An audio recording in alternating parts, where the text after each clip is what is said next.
No niin, moikka. Eli mun nimi on Yliniemelä Jussi ja nyt olisi tarkoitus käydä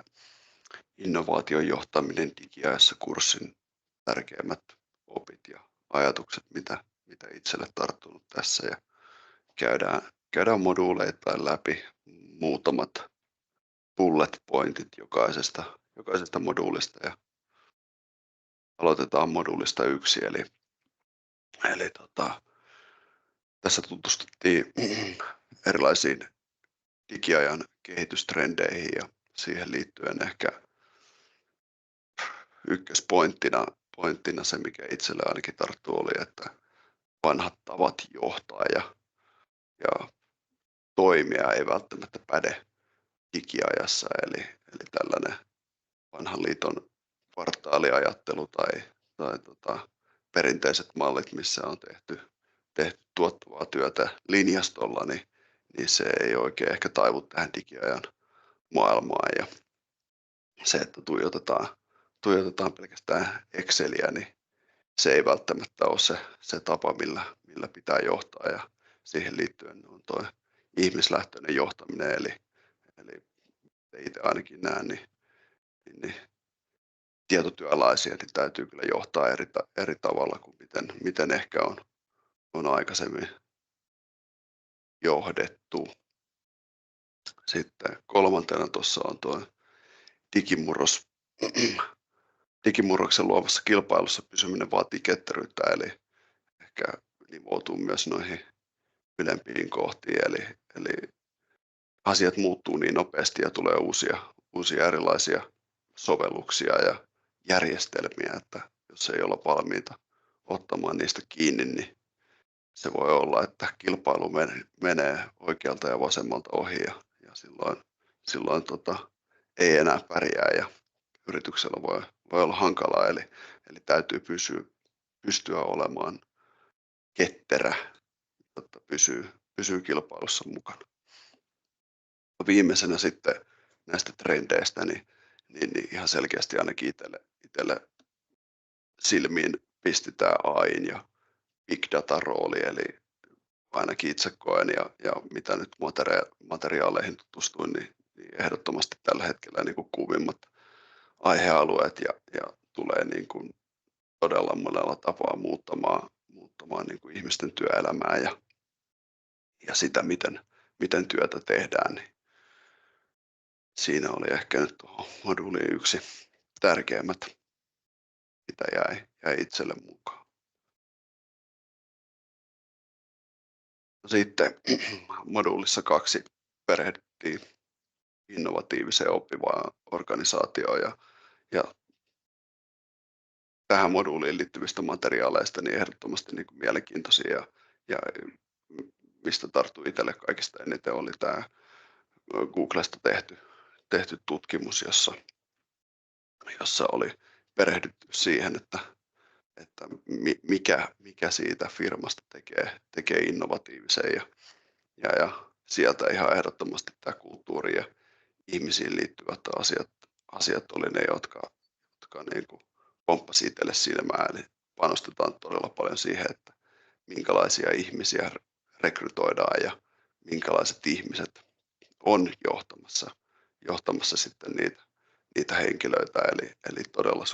suuri panostus siihen, että valitaan oikeanlaisia henkilöitä. No toki ei ne ihmiset sitten ihan pelkästään sitä tee, mutta vaatii myös niin kuin yrityksen johdolta sitä, että ollaan niin kuin tukemassa sitä innovatiivista ilmastoa, eli halutaan, että ollaan innovatiivisia ja annetaan siihen mahdollisuuksia, niin se oli ehkä sellainen niin kuin silmiä avaava tavalla, että kyllä se vaatii sen, että koko talo ihan ylhäältä alas asti on valmis siihen, että käytetään aikaa ja niin kuin resursseja, että haetaan niitä uusia ajatuksia. Ja kolmantena sitten tähän innovatiivisuuteen liittyen, niin se, että jos ei koskaan epäonnistuta, niin silloin harvemmin ehkä on oikeasti edes yritettykään mitään. Eli kyllä se vaatii sitä, että kokeillaan, epäonnistutaan, opitaan. Kokeillaan, epäonnistutaan, opitaan ja itselle ainakin Google vaikuttaa ainakin semmoiselta yritykseltä, että hyvin, hyvin nopeasti, jos joku palvelu ei toimi, niin siellä laitetaan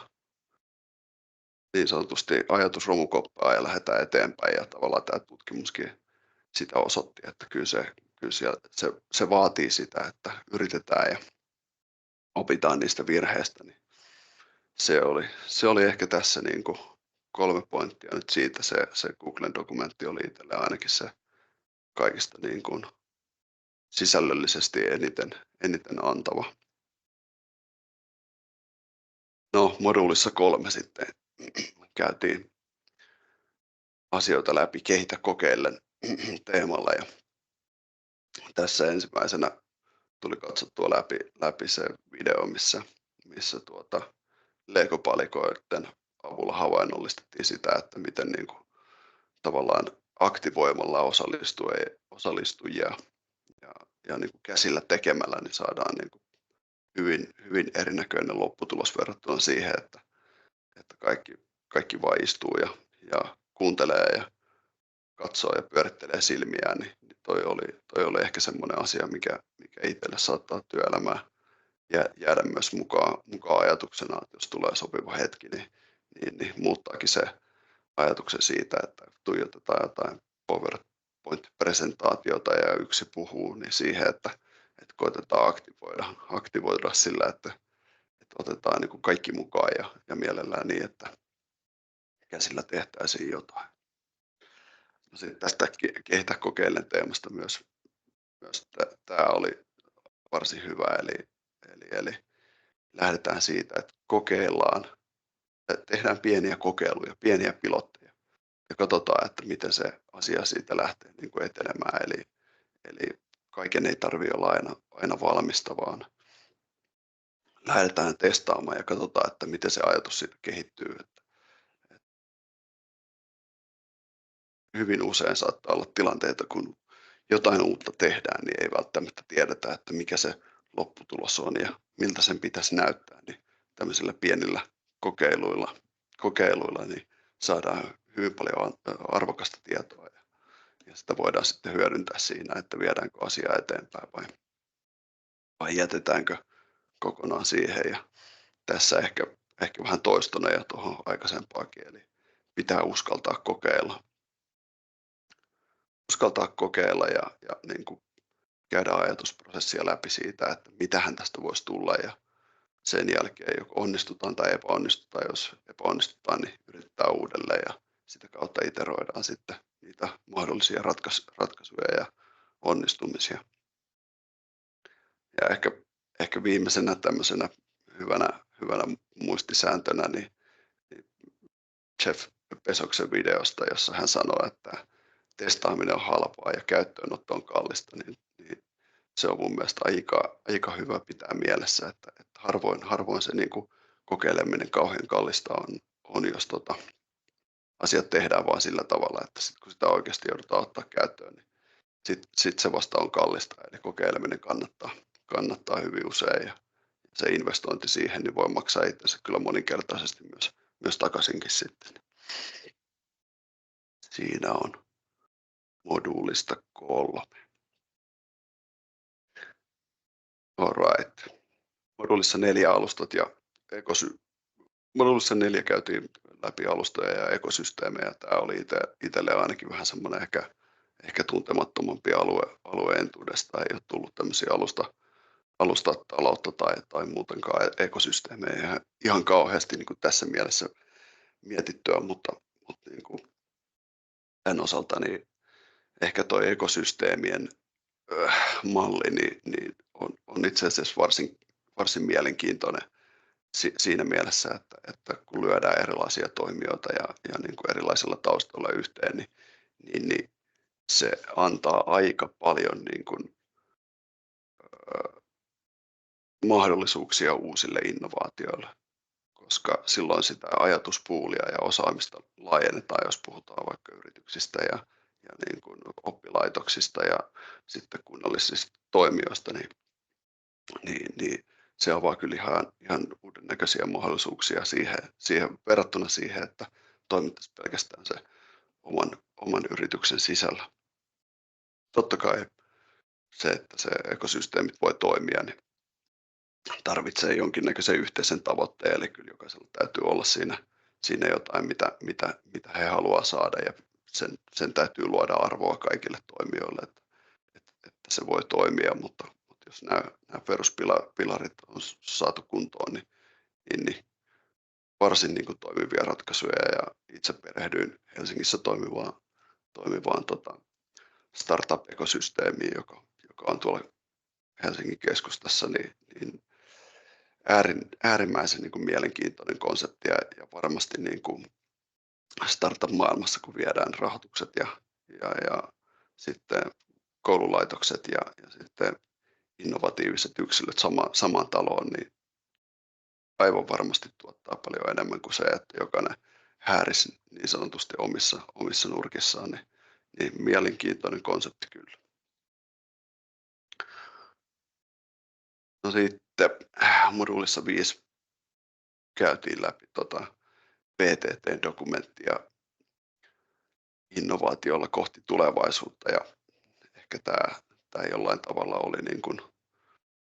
semmoinen summaava osuus siitä, mitä noissa aikaisemmissa materiaaleissakin oli tullut, eli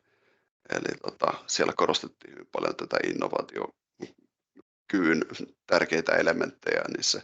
tuli esille tämä organisaation kulttuuri, mikä pitää sisällään sitten yksilöt ja tavallaan sen ilmaston, missä sitä työtä tehdään, niin ihan selkeästi on niin kuin suurin tekijä siinä, että jos halutaan olla innovatiivisia, niin työympäristö ja henkilöt täytyy olla niin kuin oikeanlaisia siihen, ja heitä täytyy johtaa oikealla tavalla. No se mikä ehkä tuli sitten jonkin verran yllätyksenä, tosin ihan kauheasti en ole itsekään niin kuin asiaa sillä tavalla ajatellut, että miten ylin johto ylipäätään tämmöisiä asioita miettii, mutta kuitenkin ehkä vähän yllätti se, että yrityksissä, suomalaisissa yrityksissä, niin ei oikein johtajat ei ole kartalla siitä, että miten heillä se niin kuin innovatiivisuus kulkee mukana, että hyvin erilaisia näkemyksiä siitä sit itse sen tekevän porukan kanssa, niin ehkä hiukan yllätti se, että kommunikaatiota ei niin kuin ylemmän johdon ja tavallaan tekevän tahon välillä niin ei oikein niin kuin löydy. Ja ehkä niitä asioita nähdään sitten vähän väärällä tavalla, koska puuttuu mittareita millä sitä niin kuin innovatiivisuutta on niin kuin voitu mitata. No kolmantena niin nousee esiin kyllä tämä, että niin kuin hyvinkin nopeasti oikeanlaisilla toimenpiteillä niin sitä innovatiivisuutta oli saatu nostettua, eli toi oli mun mielestä niin kuin mielenkiintoista siinä mielessä, että niin kuin isoissakin organisaatioissa on saatu muutoksia sillä, että kun on vaan tehty oikeanlaisia ratkaisuja, niin se innovatiivisuus ja se, miten sitä niin kuin nähdään ja koetaan, niin on saatu niin kuin asioita muuttumaan. Eli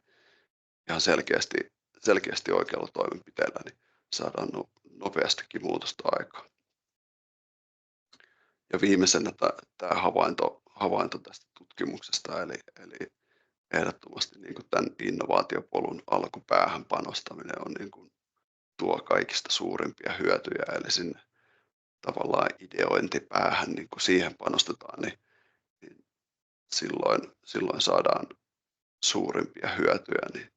se oli semmoinen yksi pointti, mikä itselle jää ainakin selkeästi ylös tästä. Siinä nyt oli nopeasti käyty läpi, mitä tämän kurssin sisältö oli meikäläiselle tarjonnut ja mitä tästä lähtee eteenpäin. Ehkä viimeisinä kommentteina niin oli kyllä mielestäni äärimmäisen hyvää materiaalia valittu tähän kurssin sisältöön ja aion kyllä Se ainakin noi kirjat tuosta Lukasta läpi niiltä osin, mitä ei käsitelty vielä kurssimateriaaleissa, mutta äärimmäisen hyvää materiaalia niin, ja mielenkiintoista otantaa, niin on kyllä erittäin tyytyväinen siitä, että tämmöisten teosten pariin olin tämän kurssin kautta päässyt. Mutta eipä siinä sen kummempaa. Kiitokset tästä ja näkemiin.